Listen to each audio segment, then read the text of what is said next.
Kianza June mpaka Disemba ndo upo kwenye high season kwa wengi. Kuanzia Januari mpaka kwenye April hapa wengi wanakuwa huko kama wako chini. Sasa always tunalia sana tukiwa chini, lakini tunasahau kwamba kuna wakati tulikuwa tuko juu. Tulipokuwa juu, kwa nini hatukusave zile hela zikaenda kuwekeza kwenye hizi nyumba, kwenye real estate? Kwa nasema hivi ya kwamba tunaponunua ardhi, badala ya kununua ardhi ambayo ni tupu, kwa sisi especially tulioko mijini, nunua ardhi ambayo ina nyumba juu yake. Na nyumba zipo 125, 30, 35, 40, 50, inategemea na kipato chako. Lakini pia ukiweza kununua, kama unanunua nyumba kwenye maeneo ambayo ni prime location, maeneo ambayo ni yale maalum, nunua nyumba ambayo ina vyumba vingi, vikiweza kuwa ni self contained. Hata kama milioni 100, labda 150. Ikiwa na vyumba ambavyo ni self contained 6, fanya Airbnb, yani bed and breakfast, short term stays ile. Alafu tengeneza vile vyumba, uza kimoja kimoja. Utapata pesa nyingi kuliko kuweka mpangaji mmoja. Kwa hiyo tunasema kwamba au kuna mwingine na nyumba ya urithi kwa mfano, amepewa na labda na mzazi. Badala kwa kwenye ile nyumba wewe na mke wako na hamna hata mtoto, mmepewa ile nyumba, tafuteni nyumba ya kupanga nyingine, labda lese ya 400,000, 500,000. Ile nyumba mliopewa na mzazi kama ni kubwa, zile vyumba vitengeneze vizuri, vipige picha kwenye whatever poto, alafu vitangaze. Badala kupata 500,000 kwa mwezi, unaweza kupata paketa 2,000,000 kwa mwezi. Kwa sababu chumba kimoja ukitengeneza, upate 50,000 kwa siku. Sawa? Ndio. Kwa siku 20 ya mwezi una 1,000,000. Sasa ashumu na vyumba vitatu. Umeelewa ninachokisema? Yaani nyumba na 3 bedroom. Alafu zote ni self contained. Umezipaka rangi vizuri, umeweka kitanda kizuri, umeweka choo vizuri, kila kitu. Ukakiuza chumba kimoja. Ni self contained, kumbuka 50,000. Tuuze siku 20 tu ya mwezi. Ni shingapi hiyo? 1,000,000. Sasa una vyumba vitatu. Ni 1.5. Si ndio? Na hapo, na hizo siku 10 nimeashumu ndio siku za umeme, za kununua maji na kila kitu. You understand? Kwa hiyo kupata 500,000, 1,500,000. Na wewe unaweza kuchukua kwa hela kidogo ndio kaenda kufanya nini, ukapangisha. Sababu kwa wawili haunaje kuchukua nyumba hiyo kubwa. Kwa hiyo ni njia nyingine ya pili, kwamba unatumia Airbnb style. Njia nyingine ni kwamba unapopata pesa, okay, sasa hapo ndo una pesa, unataka kujenga nyumba mahali. Badala ya kujenga nyumba ukaishi wewe, jenga nyumba ambayo ina vyumba vya self contained, let's say 5. Sawa, mahali fulani hapo unapata kujenga.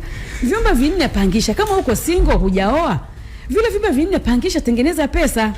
Kwa sababu sio lazima na ile nyumba siku ukitaka of course funguza wapangaji, geuza kuwa ya kwako. Sijui umenielewa? Kwa sababu wewe unapokuwa peke yako Zuberi kama Zuberi, ndio need nyumba ya vyumba 5? Hapana. Lakini ukija uko na watoto 5, labda utahitaji yote. Sasa wakati ukiwa na vyumba ukiwa uko peke yako, labda ni mdada au hata wale ambao sasa unakuta sisi kama mimi watoto wangu wote ni wakubwa, kwa mfano wameenda vioni, na labda sihitaji kuwa na vyumba vya bedroom 6 ambao nilikuwa nimesha kujenga. Maana kuna watu pia wanaongea hapa wana majumba makubwa tayari. Sio wote wale wanaotaka, lakini na ni single father au single mother, anaweza vitu vile vyumba ambavyo ni self contained, akavitangaza vizuri, akavipaka rangi, akanunua vitanda vipi, makabati vizuri, vyoo vizuri, kila kitu. Na iko Mikocheni, iko Mbezi, iko Bahari Beach, siwezi kujua mahali ipo Kijitonyama. Zile vyumba 4 unaweza, mimi nakwambia, ukaviweka vizuri, vikata ni $50 tu kwa siku. Uza siku 20 ni $1,000. Una vyumba vyako labda 4 ni $4,000.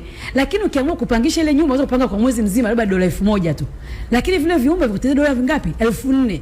Cha muhimu ni kujua sehemu za kutangaza, namna kutangaza, lakini pia utafute consultancy, watu ambao ni wataalamu wa hizo Airbnb, ili wa ku-upgrade ile property iweze kuuzika. Kwa sababu unapokuwa ni single parent, watoto wameshakuwa watu wazima, wameshaenda huko na huko na huko na huko, what do you need the whole house for? Even though ukihitaji muda wote uirudie, ni kiasi cha kusema kwamba ninastopisha hii kitu, sipokee wageni, nyumba yangu iko pale pale. Unajua hizo ni njia za kuongeza kipato. Haika tumalizie bana, mmebaki dakika moja tu. Kwa hiyo nachoweza kusema tu ni kwamba tunapoongea kuhusu kutengeneza hizi passive income, tunasema hivi kwa sababu hela za biashara risk yake ni moja tu. Kwenye biashara kuna misimu na kuna wakati watu wanapoteza mitaji sana. Kuna matatizo yanatokea ya kiuchumi. Kwa mfano sasa hivi watu hawezi kupeleka bidhaa UAE. Tunajua sasa hivi. Kuna wakati unaweza kukuta unapeleka wapi na wapi na wapi. Sasa ile yale masoko yanapoharibika au mazingira ya kibiashara yanapoharibika, unajikuta basi umepigwa kodi kubwa, labda unapata tozo kubwa, una penalty kubwa, unajikuta huna kipato. Sasa unapokuwa na hizi biashara ambazo zinakuingizia kipato passively bila wewe kufanya kazi, zinakuokoa, zinakuwa ni buffer nyakati kama hizo. Ndio maana tunasema kwamba mtu lazima uwe na real estate wakati unapokuwa kwenye hizo zingine, kwenye bondi na kwenye shares. Asante sana. Ikatokutana tena next week.